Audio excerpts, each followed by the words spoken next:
want to speak about my gripes with political parties, particularly Marxist parties.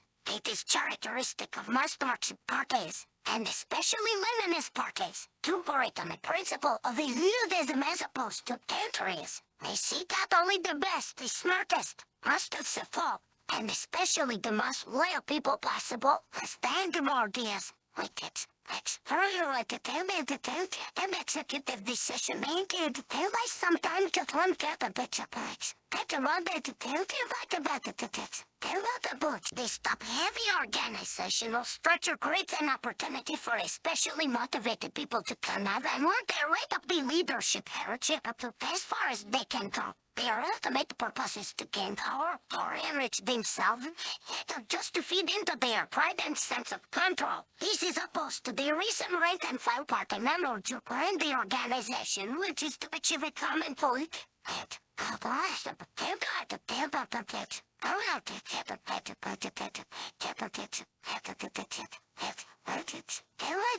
This structure also leads to nepotism and corruption over the generations, with many current and formerly existing organizations, parties, and entire countries as examples. Putin's current affairs against Ukraine and most of the rest of the world. We can observe that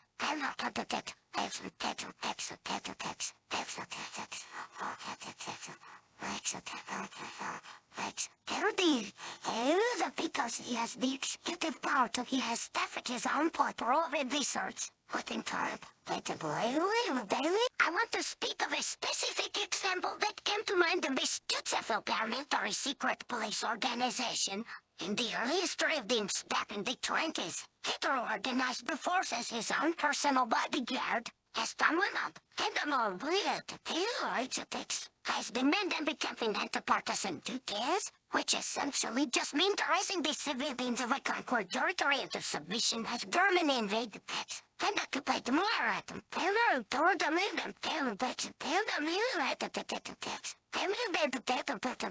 And the early days of the street arrangements for membership were extremely stringent. Applicants had to be poor, grown, and tall, and had to do that. And the way they reckoned an ideal orient. And there, this made for a very light force made up of extremely strong individuals. However, as time went on and the German effort became more desperate, the requirement gradually became less stringent. During the middle end of the war, there were Ukrainian, Russian, Serbian, and evidence. And among other ethnicities, the German leadership also considered subhuman. From the perspective of this, it seemed like the entire demand had been avoided.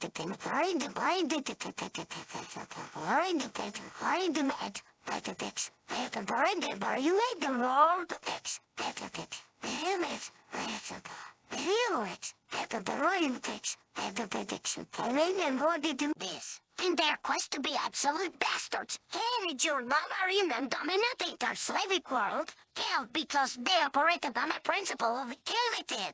Ireland would have certainly still lost the war even if they swallowed more numerous and diverse membership. However, it's plain to see that they would have been a little less doomed from the beginning if they relied less on what they consider to be the best of the best, and licensed instead.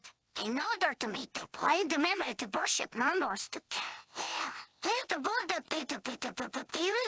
however, there's still utility to some membership required in any organization.